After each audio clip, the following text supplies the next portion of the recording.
Ghost train movie అయితే చూసొస్తున్నాను.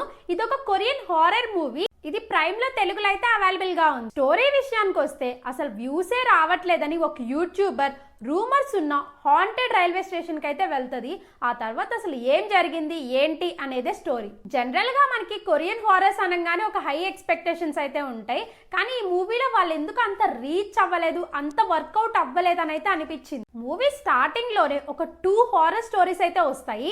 అవి మనకి మంచి కిక్ అయితే ఇస్తాయండి. ఇంకా సగం మూవీ అయ్యేలోపు అసలు ఇక్కడ ఏం జరుగుతుందా అనే భయం కంటే అసలు ఇక్కడ ఏం జరుగుతుందా అనే ఫ్రస్ట్రేషన్ మనలో అయితే ఎక్కువైపోద్దండి. దాని వల్ల ఈ మూవీ అసలు హారరా థ్రిల్లరా అనే కన్ఫ్యూజన్ వస్తుందండి మనకి మూవీ ఎండ్ అయ్యేలోపు.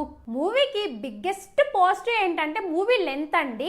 ఆల్మోస్ట్ 1 hour 40 minutes ఉంటది కాబట్టి మనకి పెద్దగా లాగ్ అని అయితే అనిపించదు. ఈ మూవీలో మల్టిపుల్ స్టోరీస్ అయితే ఉంటాయి. దాని వల్ల మనకి మూవీ ఎండ్కి వచ్చినా కూడా కంప్లీట్ ఫీల్ అయితే రాదండి. ఇంకా ఫైనల్ గా నా ఒపీనియన్ చెప్పాలంటే ఏదైనా డిఫరెంట్ హారర్ మూవీ చూడొచ్చు అని అనుకునే వాళ్ళకైతే ఈ మూవీ సెట్ అవుద్ది. లేకపోతే అంత వర్త్ వాచింగ్ అయితే నేను చెప్పనండి. ఇది నా సైడ్ నుంచి 65% అయితే రికమెండెడ్. మీరు కానీ మూవీ చూసుంటే మీ జెన్యూన్ ఒపీనియన్ ఏంటో కింద కామెంట్ సెక్షన్ లో షేర్ చేసుకోవడం మాత్రం అస్సలు మర్చిపోకండి. ఇలానే మరెన్నో రివ్యూస్ కోసం మన ఛానల్ ఇప్పుడే సబ్స్క్రైబ్ చేసుకోండి.